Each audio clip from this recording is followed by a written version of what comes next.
Hello everyone, welcome to In 5 Minutes. In this video clip, we will discuss one question on maximum power transfer theorem. This was a question asked in December 2014 paper.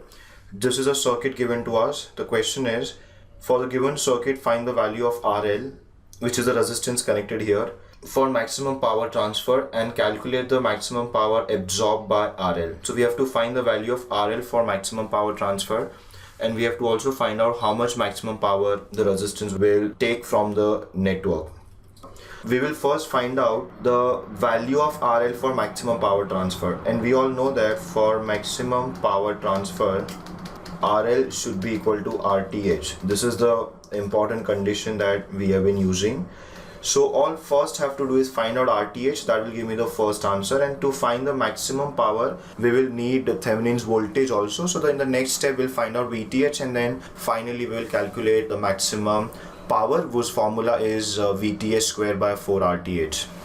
So let us start with step number 1, which is about finding RTH. To find RTH, what I'll do is I will first have to remove RL and define two open circuited terminals, which will be, let's say, point A here and point B on the other end of resistance RL. So let's draw the equivalent circuit with RL removed. So this is what we get. I've removed RL from the circuit, and looking through terminals A and B, we define resistance RTH. Now when you find RTH, you have to also replace the sources. So there's only one source, which is voltage source of 10 volts. So when I replace it, we replace voltage sources with short circuit. So let's do it immediately. So this voltage source will be replaced with a short circuit. So that's my equivalent circuit I'm going to use to calculate RTH. So in this question, if you observe carefully, it seems as if this 4 ohm and 5 ohm are in series and can be combined, and this 1 ohm and 8 ohms are also in series and can be combined. Yes, no doubt they are in series, but let us quickly understand the reason why I can't combine them. 4 ohm and 5 ohm are in series only if you ignore this point A, and once you combine them and replace them with a single resistance of 9 ohms, you won't be able to define point A anymore, because the very definition of point A is that it is this junction of 4 ohm and 5 ohm resistances, and hence even when they appear to be in series with this branch open, we cannot combine them, because right now we are trying to find out the resistance between points A and B. Similarly, point B comes in between 1 ohm and 8 ohm resistance, and hence I will not club them and call it 9 ohm resistance, simply because in that case my point B cannot exist anymore. So we'll have to figure out some other approach. And if I'm not combining 4 5 ohms and 1 8 ohms in series, you can see that there is no other series parallel combination available. Whenever you get stuck in such kind of cases, we always see if we can apply star delta transformation. So in the circuit, you can easily make out two star networks available: 4 ohm, 1 ohm and 2 ohm. This is one star network with this as their center point, and 5 ohm, 8 ohm and 2 ohm is also one star network with this as the center point.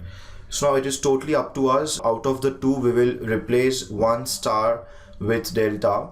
But before we do that, as I had already mentioned this before also, you should quickly try to figure out how the delta network will appear and how that new delta network will help you to combine resistors in series and parallel. So just to get an idea of that, what I'll do is I'll draw this star network separately, maybe somewhere here.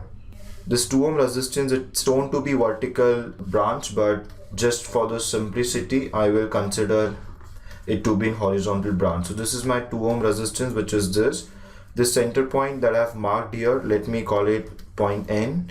The center point here, this is my point N. This resistance is 4 ohm and this resistance is 1 ohm. Now once I replace this with delta, there will be one resistance here, one resistance in this branch and one resistance in this branch. Now if you observe carefully, 4 ohm ends at point A and 1 ohm ends at point B. So there will be one resistance between A and B. There will be one resistance which will be coming between A and B. Let me mark this point, which is the other end of 2 ohm resistance, as point C. So 2 ohm is connected between point N and point C. So this is my point C.